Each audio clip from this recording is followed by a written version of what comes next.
bonsoir à tous. Donc, je m'appelle Jean-Michel Tage, j'ai deux rôles. En plus du fonctionnement de l'entreprise, je suis chef de file pour France Industrie, pour l'Île-de-France, ainsi qu'ambassadeur pour l'Alliance d'Industrie. On parle souvent d'Industrie 4.0, vous avez entendu parler de cela tout à l'heure. Donc nous sommes là pour remettre trois trophées, des trophées qui ont été gagnés par des entreprises qui innovent, des entreprises de taille différentes. Donc c'est ce qui est intéressant dans ce que nous allons voir avec eux. Et ce sont toutes des entreprises qui ont travaillé sur des projets novateurs, sur la mise en œuvre de solutions technologiques ou méthodologiques extrêmement innovantes, bien souvent à l'aide du digital, et qui toutes ont travaillé sur des projets remarquables et inspirants. Avant de faire monter les entreprises sur la scène, je vais demander au président d'honneur de l'Alliance pour l'Industrie du Futur, Pascal Dalloz, de venir nous parler, nous dire deux mots de l'Alliance Industrie du Futur. Ah, pardon. Merci beaucoup. Merci. On va prendre nos distances, comme ça on respectera le protocole. Tout d'abord, je veux vous remercier de l'initiative parce que, effectivement, moi j'étais intéressé par la table ronde, mais vous savez, à chaque présidentielle, le thème de la réindustrialisation, de l'industrie revient. Et au fond, c'est pas nouveau comme thème. C'est pas nouveau, et cette Alliance pour l'Industrie du Futur, elle s'est créée il y a déjà 6 ans sous l'initiative d'Emmanuel Macron, qui était à l'époque le ministre de l'économie, et qui avait fait le constat assez simple, c'est qu'il y a 2 fois plus d'amortissement par an de l'appareil de production qu'il y a d'investissement. Et donc on a un appareil de production qui est vieillissant, et qui dit un appareil de production vieillissant dit moins de compétitivité, dit moins d'innovation et moins de réinvestissement à la fin. Donc en fait, l'Alliance pour l'Industrie du Futur, elle s'est créée comme cela, avec une autre idée qui était « attendons pas grand-chose de la puissance publique. En tant qu'industriel, on peut se prendre en main. On a des organisations professionnelles, il y a des industriels, il y a des centres de recherche académiques et technologiques, il y a des financeurs. Et au fond, regroupons-nous et travaillons sur ce qui fait l'essentiel, c'est-à-dire le référentiel des compétences de demain, c'est-à-dire l'identification des technologies de rupture, c'est-à-dire l'évolution des procédés, l'organisation du travail, les modèles de management. Et voilà ce qu'est l'industrie du futur. Je tiens à remercier les organisateurs de cet événement parce que parler de l'industrie, c'est aussi parler de la société.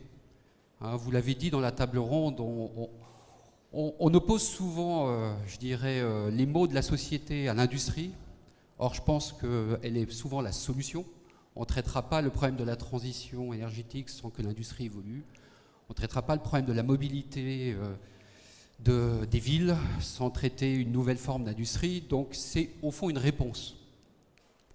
Le deuxième élément, je tiens à remercier la représentante de la région, parce que l'industrie, c'est les territoires, vous l'avez très justement dit, c'est les bassins d'emploi, c'est les compétences, c'est les chaînes de sous-traitance, c'est les chaînes de recherche et de développement. Et finalement, sans territoire, c'est assez difficile de penser l'industrie.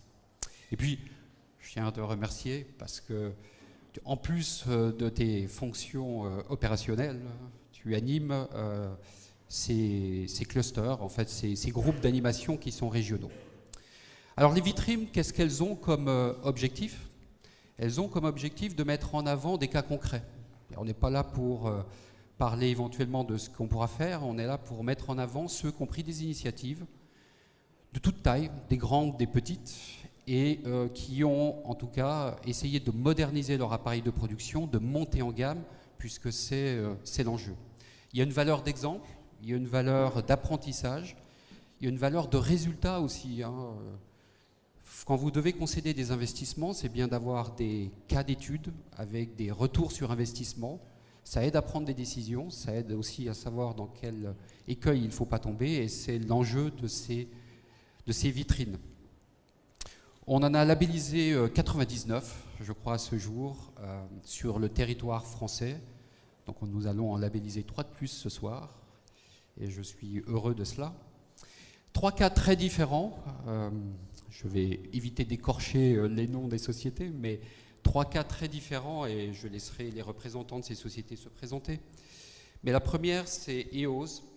EOS, une petite société, une ETI, comme on dit, très intéressante parce qu'elle est sur les interfaces homme-machine.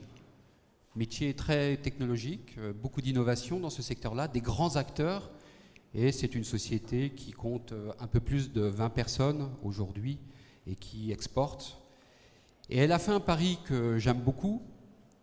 Elle dit, quand on est 20, on dit l'innovation ne peut pas venir uniquement de quelques personnes, il faut que l'entreprise soit apprenante, il faut que l'entrepreneuriat soit le cœur. Et donc elle a fait un système de management nouveau qui est le compétent décide et je dirais l'autorité, le management autorise. Pourquoi je vous dis ça? Parce qu'encore une fois, on parle souvent de la technologie, on en oublie que ce sont des hommes qui portent ces technologies et les méthodes, le modèle de management est cœur. Et c'est, je crois, une belle illustration, je laisserai le soin d'en dire plus. Le deuxième exemple, deuxième cas, deuxième label, c'est une société d'une plus grande taille qui s'appelle Monoyer Arcans.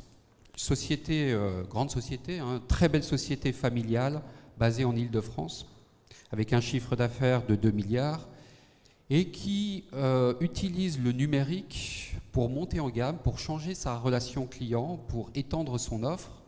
Société qui distribue du matériel et en fait la maintenance et utilise les technologies pour faire de la prévision de maintenance sur ces équipements-là, pour développer toute une nouvelle offre. Et c'est un cas très intéressant puisqu'on voit qu'on peut changer la nature des métiers, changer la nature des offres en utilisant la technologie. Et enfin, l'industrie du futur ne récompense pas uniquement les sociétés françaises, elle récompense les sociétés aussi étrangères sur le sol français. Ça fait partie des choses qu'on veut mettre en avant, puisque, comme je l'ai dit, ce sont les territoires qui comptent. Et si vous avez des entreprises européennes, a fortiori, qui ont investi en France, ça développe les bassins d'emploi, les compétences. Et là, nous aurons plaisir à mettre en avant une société qui s'appelle Willow, et donc la représentation France, qui est basée à Laval, et qui fait un certain nombre d'équipements dans le domaine énergétique, et qui a fait quelque chose d'intéressant. Elle est une société allemande, hein, une grande société familiale allemande, pour ceux qui les connaissent, donc le Mittelstand allemand. Mais cette société, elle a pris des sources d'inspiration dans ce que fait l'industrie du futur en France, notamment sur des solutions d'optimisation énergétique, sur, encore une fois, de l'organisation du travail pour améliorer les conditions de santé. Donc, preuve que nos voisins allemands sont une référence, mais ce n'est pas la seule source d'inspiration qui existe. Voilà en guise d'introduction.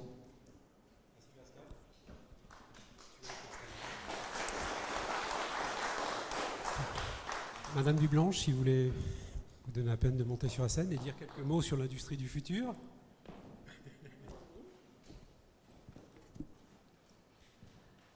Me revoilà. Écoutez, je suis très heureuse de ces 3 entreprises qui sont en plus bien réparties sur le territoire francilien. On en a une de Seine-et-Marne. Alors moi j'ai Yvelines, j'ai pas Laval, mais ça me va bien. En plus c'est pas loin de la ville où je suis élue. Et une de Seine-Saint-Denis. Donc déjà ça représente la diversité de nos territoires et de notre industrie.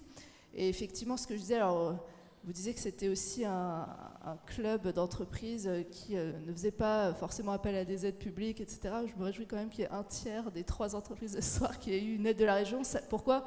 Parce que ça veut dire qu'on identifie bien, on a des processus très sélectifs quand on attribue des aides régionales. Et donc si on a aidé des pépites à grandir, on s'en réjouit évidemment sur le territoire. Et puis je l'ai dit tout à l'heure, voilà, on est une terre d'innovation et quand cela se combine avec l'industrie, ben c'est gagnant pour la région Île-de-France. Et effectivement, nous, notre rôle là aussi, c'est d'essayer d'accompagner ces PME, ces ETI, à se saisir de toutes les révolutions technologiques. Hein. J'ai parlé un peu d'IA tout à l'heure sur l'industrie. Et donc voilà, donc nous, on est un accompagnateur, encore une fois, pour ces entreprises. En tout cas, bravo aux 3 lauréats de ce soir, aux 3 lauréats franciliens qui nous rendent très fiers. Merci. Alors ne les faisons pas plus attendre. Je vais appeler sur la scène Loïc Gauthier, qui est président de l'entreprise EOS.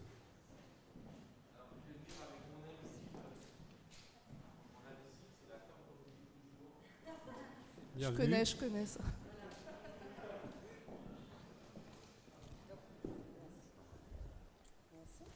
Alors attendez, là on commence par remettre le trophée. On suit le protocole.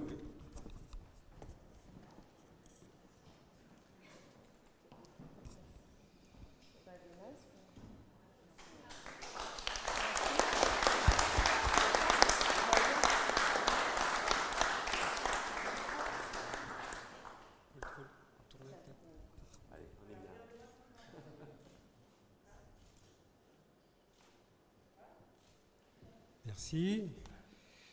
Maintenant, je vais demander à Laure Toraval, qui est directrice de la stratégie du groupe Monnayeur, de monter sur la scène.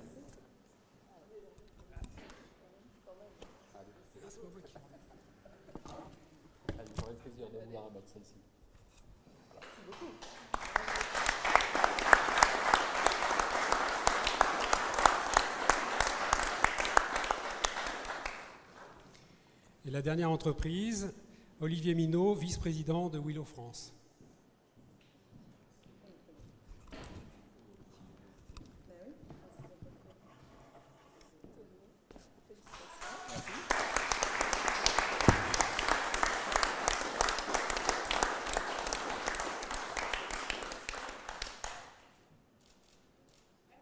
Merci. Alors, Monsieur Gauthier, voulez-vous nous dire quelques mots sur votre entreprise et de votre projet, celui qui vous a permis de recevoir ce prix, entre autres? Oui, alors avant de parler de l'entreprise, je vais parler un petit peu du contexte. Vous savez, ici, on est dans un événement qui a pour titre Industrie et emploi, compétences et formation d'Île-de-France. Je vous le rappelle, c'est le cadre de cet événement.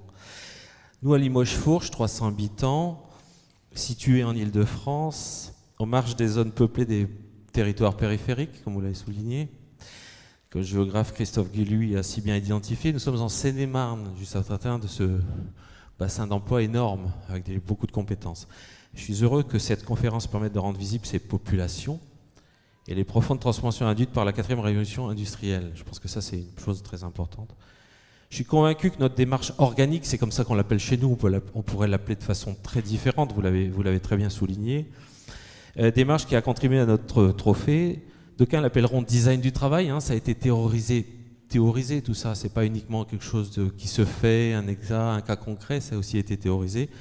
Permet toujours encore d'agir sur notre environnement, notre environnement proche comme facteur de cohésion sociale et territoriale. C'est un corollaire de notre action, je voulais le dire au moins une fois parce que c'était important de le faire avant de parler de nous, voilà, c'est tout. Et je vais laisser...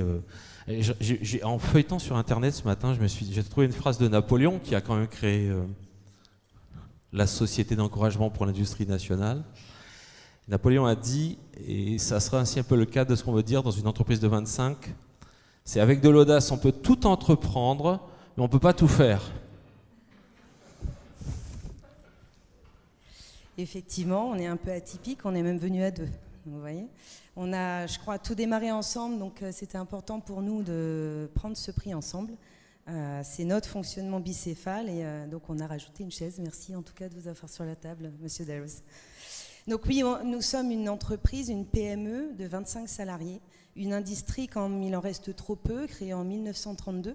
Et nous sommes concepteurs, développeurs, fabricants de tous nos produits qu'on vend dans le monde entier.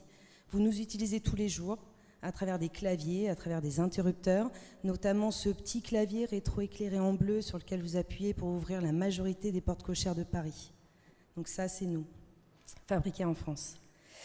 Et l'avenir nous réserve encore de très belles choses, puisqu'effectivement, nous le savons, et nous sommes déjà en action pour la fabrication d'un clavier germicide, plutôt de circonstance, et le rapatriement d'un pôle de compétences, grâce à la région, d'un pôle de compétences de fabrication de thermostats spéciaux, fabrication qui n'existait plus en France actuellement.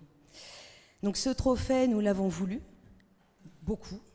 Nous avons travaillé et mobilisé tous les gens de l'entreprise pour pouvoir montrer que notre mode de fonctionnement était efficace.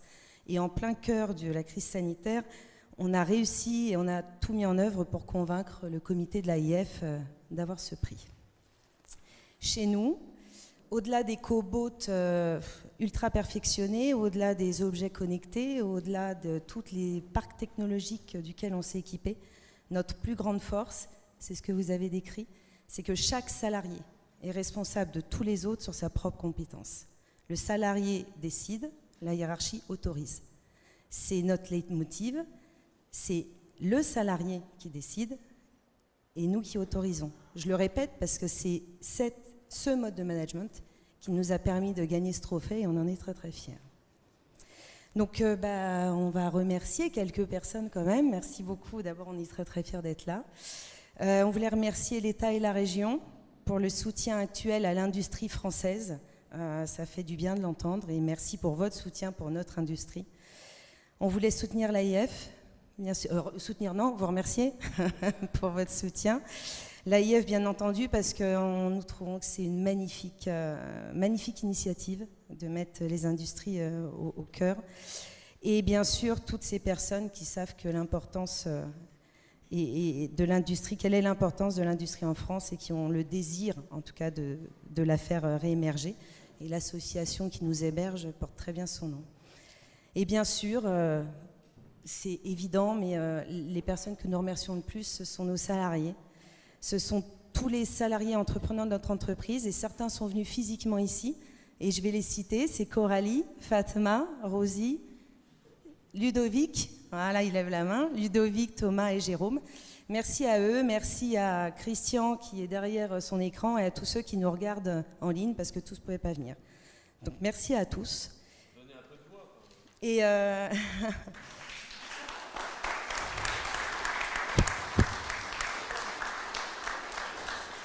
Et juste pour finir, parce qu'on aime bien les proverbes avec Loïc, Saint-Exupéry a dit, pour ce qui est de l'avenir, il ne s'agit pas de le prévoir, il s'agit de le rendre possible. Et c'est ce qu'on essaie de faire. Merci beaucoup. Madame Toraval, parlez-nous un petit peu de Monoyeur. Bonjour à tous. Donc moi, je suis la directrice stratégie du groupe Monoyeur, un petit grand groupe encore 100% privé et détenu par une famille française, mais qui pèse quand même 2 milliards d'euros, donc une belle réussite française. Je suis très honorée d'être là pour recevoir ce trophée. Philippe Monoyeur, qui est le DG du groupe Monoyeur, et Grégoire Arantz, qui est le DG de Arcance, notre filiale qui a été labellisée, sont désolés de ne pas pouvoir être là, mais encore une fois, je prends cette chance de représenter le groupe Monoyeur et en plus de montrer que le groupe Monoyeur peut être représenté par une femme, ce qui n'est pas exactement une représentation exacte de la réalité de cette entreprise très virile et traditionnelle dans son secteur. Je suis aussi une grande militante pour la féminisation des métiers de l'industrie, donc je dis ça au passage. Arcance, qui est notre filiale, qui a été labellisée, c'est une entreprise qu'on a lancé quasiment from scratch et qu'on a dédié à la digitalisation du secteur de la construction. La digitalisation sous deux aspects, celle au sein des bureaux d'études, chez les architectes, avec le développement des maquettes numériques, des jumeaux numériques aussi de bâtiments ou d'ouvrages d'art, qui permet vraiment des méthodes plus collaboratives et plus efficaces. Et puis, tout ce qui se passe aussi du côté du chantier, où il y a énormément de technologies qui se développent et qui permettent d'avoir des chantiers plus connectés, plus intelligents, des engins qui sont guidés avec des systèmes de réalité augmentée. Et tout ça est une véritable transformation pour l'industrie de la construction qui est, il faut le dire, un peu à la traîne en termes de progrès, de productivité et de digitalisation. Et comme on le disait en introduction, Arcance, au sein du groupe Monoyeur, qui est historiquement centré sur la distribution et la maintenance de gros engins de travaux publics, notamment pour le secteur de la construction, c'était pas une évidence. C'est-à-dire qu'on n'avait pas forcément toutes les cartes. Et cette aventure Arcance, elle est née à la fois d'une intuition et en même temps d'une forme d'audace. L'intuition, c'était de se dire, ça fait 100 ans qu'on est aux côtés de nos clients pour toujours les aider à aller chercher ce petit gain de productivité supplémentaire. Alors, il y a des dizaines et des dizaines d'années, c'était en mécanisant la construction. Après, ça a été en développant des réseaux de techniciens qui réparaient au mieux leurs machines, qui les entretenaient, à coup en interne, en essayant de créer des ponts entre nos métiers historiques autour des machines de TP, de travaux publics, et ces nouveaux métiers du digital. Et la mayonnaise a pris, et aujourd'hui Arcance a été labellisé Vitrine Industrie du Futur début 2020. Bon, on peut recevoir notre trophée aujourd'hui parce qu'il y a eu 2-3 petits problèmes entre-temps. Mais donc depuis, on a continué à bien grandir. Et si tout va bien, Arcance, à la fin de l'année 2021, ce sera 170 millions d'euros de chiffre d'affaires, c'est 650 personnes en Europe. Donc on est assez fiers du chemin parcouru, et la labellisation, ce label Vitrine Industrie du Futur, il est venu nous encourager dans notre parcours en nous disant bah oui, vous avez une légitimité à y aller, ça a aussi permis d'asseoir un peu notre crédibilité, ça nous a donné de la visibilité, ça nous a aussi inséré dans un certain nombre de réseaux, et ça nous a donné des contacts avec d'autres industriels qui ont été très très riches en termes d'échanges sur le fond et en termes d'opportunités business, ce qui est toujours appréciable. Donc merci. Et encore une fois, je suis très contente de recevoir ce label. Peut-être un tout dernier mot pour dire que, en termes de prise de conscience et puis de stratégie d'entreprise, puisque c'est mon rôle, comme vous le disiez bien, nous, aller vers le digital et emmener notre secteur plus loin, bah, c'était une évidence, c'est un relais de croissance qui paraissait assez essentiel. Mais on comprend depuis un peu plus d'1 an et demi que cette révolution digitale, en fait, pour l'ensemble de nos clients, elle ne peut qu'aller de pair avec le défi environnemental. Et aujourd'hui, clairement, nous, dans ce qu'on s'efforce de faire chez Arcance et dans la proposition de valeur qu'on propose, les deux aspects sont très liés. Et on va, grâce aux outils, aux nouvelles technologies et à tous les outils du digital, on va à la fois rendre les chantiers plus efficaces, on va essayer de faire en sorte qu'ils tiennent leur délai, qui coûtent moins cher, mais aussi qui soient optimaux en termes d'utilisation des ressources naturelles et plus propres aussi. Donc voilà, tout ça pour dire que j'espère que le groupe Monoyer et Arcance continueront de mériter ce label pour l'aspect digital comme pour l'aspect développement durable. Voilà.